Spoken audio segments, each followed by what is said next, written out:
Bonjour à vous tous, j'espère que vous allez bien. Alors dans cette nouvelle capsule, je vous propose de parler de la nouvelle lune du 2 mars. Euh, vous avez certainement ressenti que on reçoit des énergies très spécifiques, surtout pendant les nouvelles lunes et les pleines lunes. Mais qu'est-ce qui se passe réellement et qu'est-ce qu'on ressent, qu'est-ce qu'on reçoit comme énergie? Alors, à chaque nouvelle lune, en fait, le soleil et la lune sont exactement au même endroit. C'est-à-dire que leur énergie est complémentaire. Je vais le dire de cette façon-là, oui. Euh, L'énergie de la lune, c'est une énergie dans laquelle on a besoin d'un temps d'arrêt pour prendre la bonne direction et pour ressentir une belle confiance en soi, pour avancer justement dans une nouvelle direction.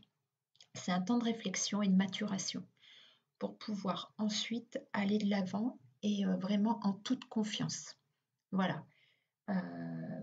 Quant à lui, le soleil, il apporte une autre énergie. C'est un énergie de nouvel éclairage. C'est un éclairage nouveau par rapport à la nouvelle direction que l'on a envie de prendre. Alors, ça peut être nouvelle direction, nouvelles envies, nouveaux rêves, etc. etc. Donc, oui, le soleil correspond aussi à une énergie de joie et d'enthousiasme.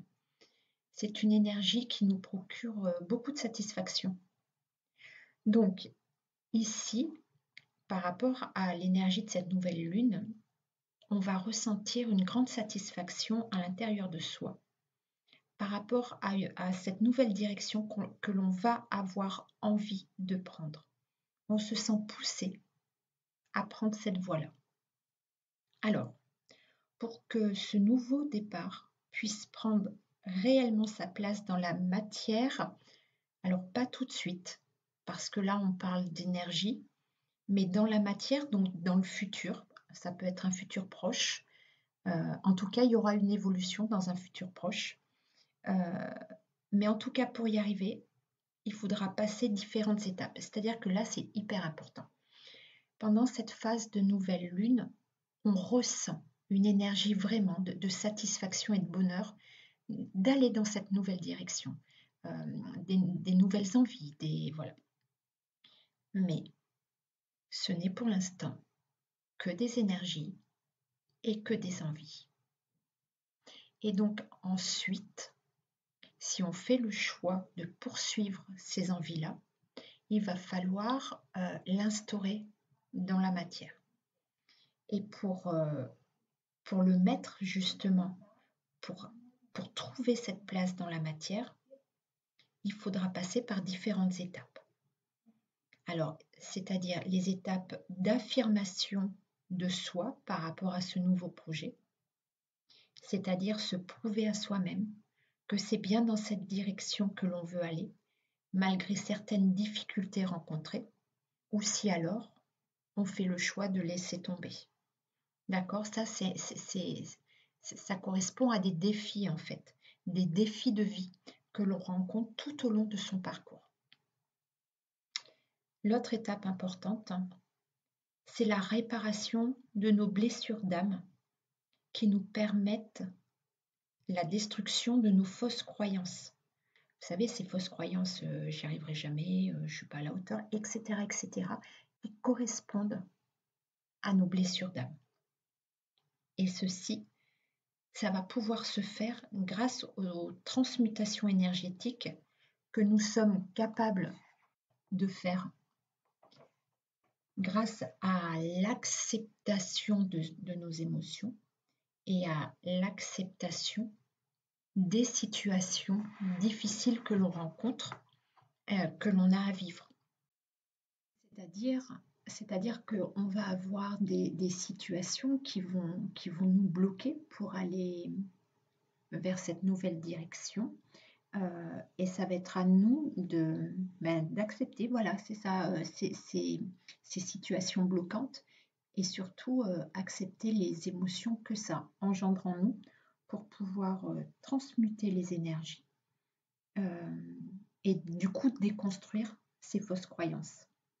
Bon alors, tout ça en fait, tout ce processus-là a pour but de nous faire évoluer pour aller justement vers notre nouveau chemin et se débarrasser de nos énergies bloquantes pour pouvoir atteindre nos objectifs.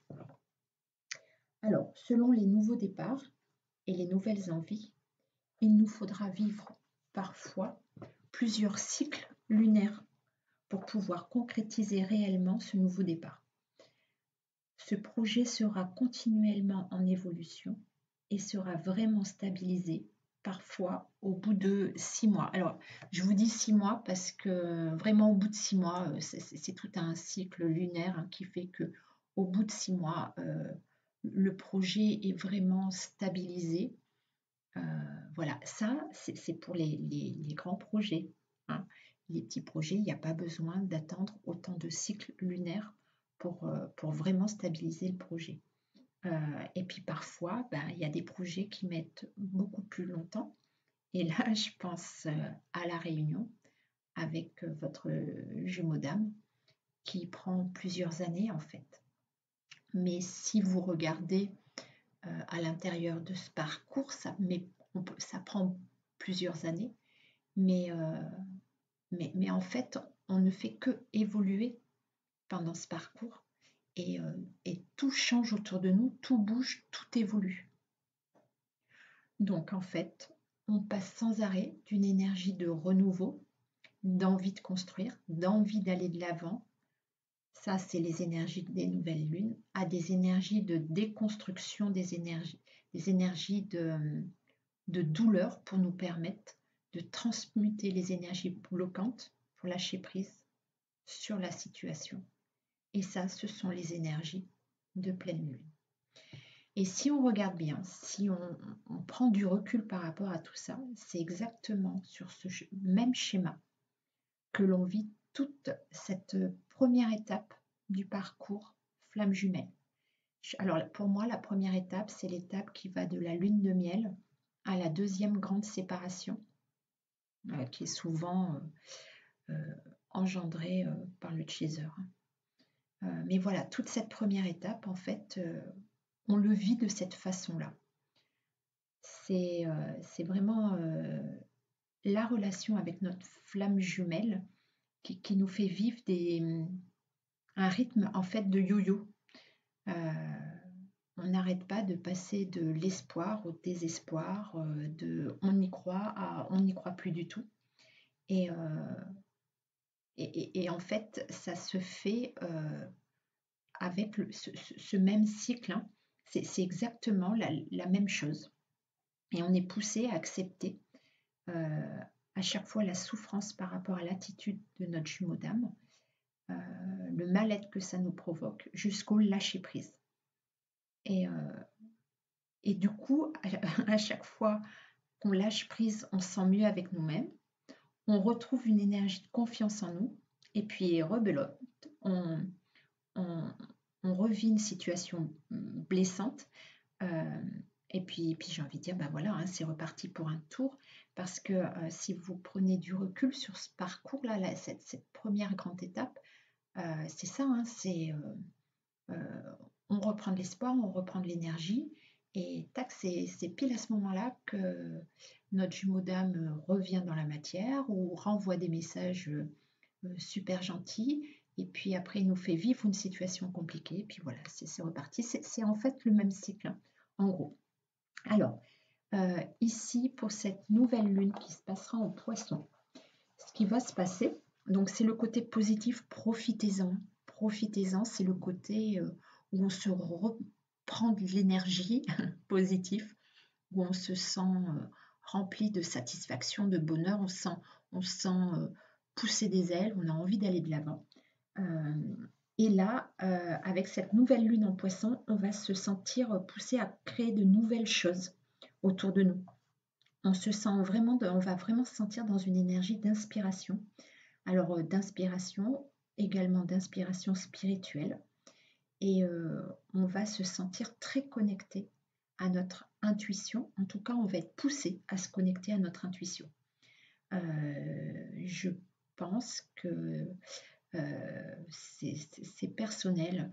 Je pense qu'il va y avoir des dons ou des évolutions de dons à mettre en place, enfin qui vont se mettre en place certainement dans cette énergie de nouvelle lune.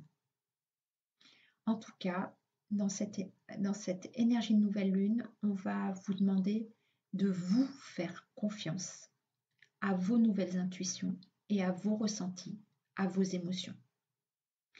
On va nous demander ouais, vraiment de retrouver une confiance en nous et puis on va se sentir porté par un élan qui va nous rendre heureux par rapport à cette nouvelle confiance justement, à ces intuitions qui arrivent comme ça.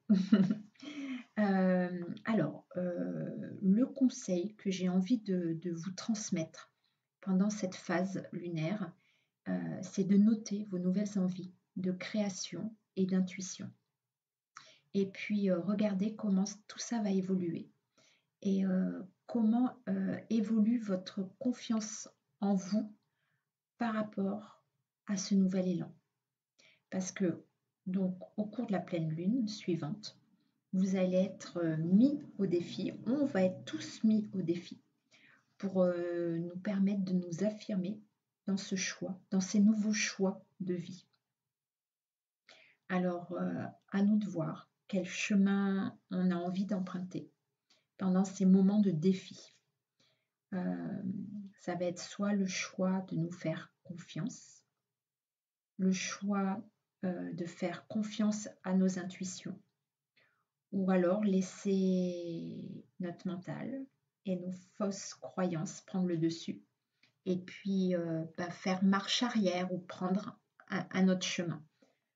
En tout cas, on fera tous comme on pourra, parce qu'il n'y a pas d'erreur. Il n'y a pas de personnes qui vont faire bien et d'autres qui vont faire mal. On va tous faire comme on va pouvoir, avec ce qu'on est. Et puis avec le cheminement qu'on a déjà fait avant tout ça. On va faire avec la capacité d'évolution qu'on a en nous. Ce parcours du coup de flammes jumelles, et j'ai envie de dire plus largement ce parcours de vie, de vie depuis notre enfance en fait, et une succession d'étapes à franchir avec, c'est ce que je dis, notre propre rythme et puis nos vécus aussi, mais aussi nos propres capacités qui là pour le coup est très différente d'une personne à l'autre. Ça va être vraiment voilà, en fonction de nos énergies personnelles. C'est-à-dire que pour certains, ça sera beaucoup plus facile que pour d'autres. Et je pense notamment aux signes du zodiaque de terre, qui pour eux, ça va être un défi un peu plus complexe, parce que leur capacité à se connecter à leurs intuitions et leurs émotions sont moins développées, j'ai envie de dire, que d'autres signes du zodiaque, pour qui, là, pour le coup, je pense aux signes d'eau, où c'est beaucoup plus facile parce qu'on a ces capacités, parce que ces personnes-là ont des capacités différentes, du coup, et pour eux, c'est plus facile au niveau des émotions. Mais par contre, inversement, hein, quand ensuite il faut mettre dans la matière, c'est plus facile pour les signes du zodiaque de terre et plus compliqué pour les signes d'eau, hein, donc il n'y a pas de mieux et moins bien. Mais ce que je veux dire, c'est que tout le monde va être un peu inégal par rapport à ces énergies de nouvelle lune, mais on va tous recevoir la même énergie. Et après, à nous de voir qu'est-ce qu'on a envie d'en faire et quel est le choix par rapport voilà, à cette confiance qu'on va avoir en nous pendant cette belle nouvelle lune, quoi. Et puis comment ça va évoluer dans le temps. Et puis voilà. J'espère que cette vidéo vous aura un peu aiguillé par rapport à ce qu'on va avoir à vivre et à ressentir pendant cette nouvelle lune. Et puis ensuite, surtout, c'est ça qui est important, qu'est-ce qu'on va en faire par la suite? Comment on va faire évoluer euh, toutes ces nouvelles idées, toutes ces nouvelles intuitions qui vont nous arriver. Voilà. Du coup, je vous souhaite une très belle nouvelle lune, le 2 mars. Je vous dis à très bientôt et je vous envoie tout plein d'amour.